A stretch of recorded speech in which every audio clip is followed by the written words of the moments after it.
Hey everybody, Coach Kyle here again. Continuing our series on anxiety. So last video we kind of described what anxiety was, that it's this helpful normal process that we all have to protect us from danger, to keep us alive.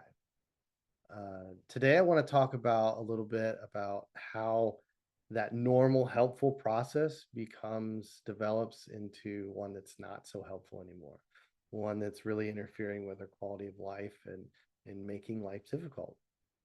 Um, So there's one key underlying factor that kind of drives this learning process that teaches our brain to be in anxiety all the time, or anxiety is very intense. And that's avoidance. There are others, but we'll talk about those separately later on. But avoidance is the most common and I think the biggest layer here. So avoidance, let's just talk through a scenario. Okay, I think that best describes this process. So if I'm walking out in the woods and I encounter a bear, okay, again, that process of anxiety starts. My brain detects a potential threat to my safety. Again, the three components of anxiety: the nervous system, the emotional response, and the thoughts. All that happens just as I described last time. And at some point, I make a choice, I take an action, right? I can face the danger. I could fight the bear. I could chase it off, um, or I could avoid it. I could get the hell out of there. I could run away. So in this instance, I choose avoidance. I run away. I get out of that situation as fast as I can. I avoid that threat. Okay. Whenever I avoid a potential threat, a perceived threat, my brain learns that that threat is a true threat, and it's going to be more protective of that specific threat the next time I encounter it, if I ever do again. So the next time I'm out walking in the woods, I'm on extra high alert. I'm watching for bears. I learn that this threat is here.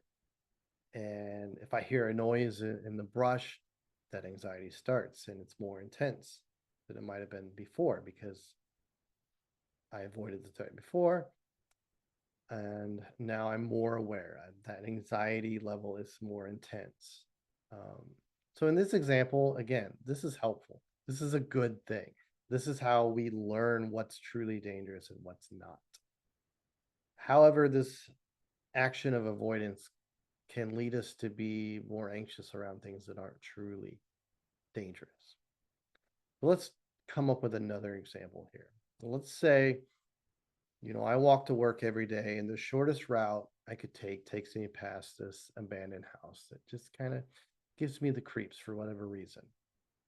Um, so I walk by it, it gives me the creeps, it stirs up some anxiety for whatever reason. And I choose avoidance again. I speed up my pace. I walk a little faster. I get by it as quickly as I can to avoid it. So again, I taught my brain. My brain learns that that creepy house is truly a threat. So the next day, I walk by it again. This time, that anxiety level I feel is more intense, and it encourages me. I run past it this time.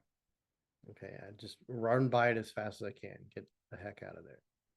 All right. Again, I reinforced in my brain. I taught my brain this creepy house is dangerous.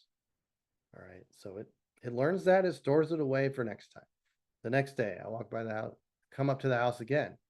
This time, ooh, that anxiety is hitting before I even get to it. As soon as it comes into sight. And this time I decide I'm going to cross the street and walk by it on the other side of the road.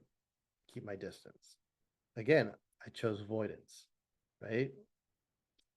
So cross the street, walk by it, get to work. Next day comes along. This time I cross the street, but I run as well because that anxiety level's continuing to increase for me, right? And we could go on and on with this process, but eventually, I'm not even walking down the street. I'm avoiding it entirely. I'm walking a block over.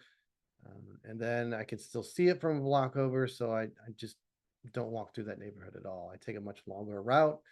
It's affecting my time available in the mornings. I have to leave earlier. I'm more tired when I get to work, and so on and so forth.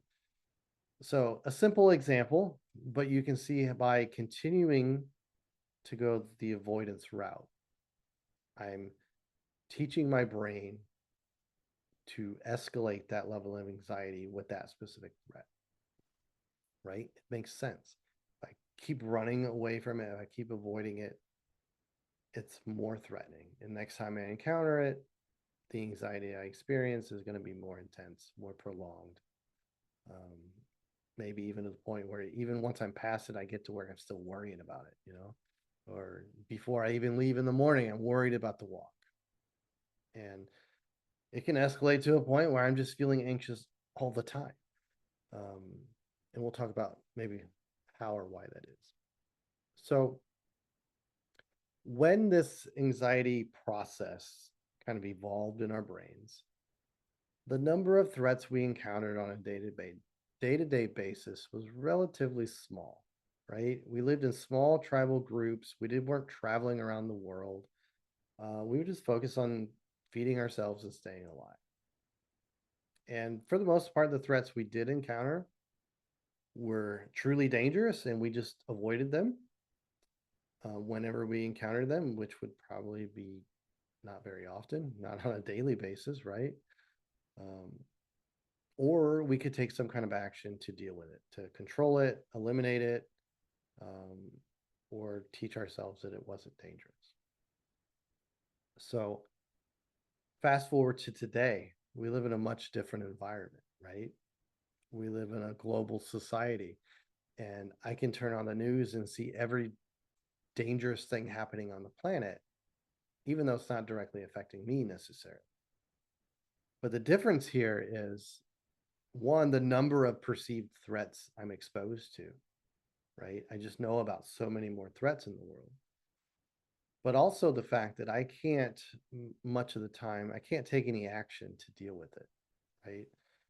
If I'm watching the news and hearing about some natural disaster thousands of miles away on the other side of the globe, I see other humans suffering. I see other humans, under threat of survival. And that makes me feel threatened indirectly, sparks anxiety. But what can I actually do about it? Not much, right? I may be able to donate some money to a cause, donate my time to a cause, feel like I'm helping in some way. But the reality is, much of the time, there's not a thing I can do to take action. So, what that does is we don't have that trigger to turn anxiety off, right? Over time, it will naturally turn off, yes, but we don't have that closure, right? Like, yeah, like you face the threat or you debunk the threat, like, oh, that's not really a big deal. But we don't have the opportunity to go through that. So anxiety's going on much longer than it needs to. As well as when we talk about avoidance, we have so many more options for avoidance now. So we have more perceived threats and more options, more tools for avoidance, right? So I think a great example of avoidance today that I see all the time, I was having a conversation about this just the other day, about boredom and how we've become so good at avoiding it. I mean, we have these rectangles in our pockets that are an infinite source of avoidance tools to avoid boredom or whatever aversive thing we want. Just go out in any public place and watch people. Watch people. You rarely see people just sitting there being bored or standing there being bored. As soon as we're bored, we pull out the phone and we avoid it. We distract ourselves.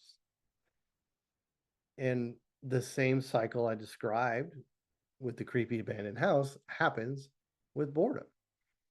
Um, Being bored feels more and more uncomfortable because we feel more and more anxiety over time because I've trained my brain by continuing to avoid it over and over that boredom is a threat. Boredom is somehow not good. It's dangerous to me. So as soon as I'm feeling bored, I feel this incredible impulse to avoid it, to get away from it, to pull out my phone and distract myself. And then that can escalate to even being in situations that present the opportunity to be bored. I'm going to avoid those, and I'm going to avoid anything else associated with that. Um, so this is a common problem today, that people can't be bored, but it's not the only problem.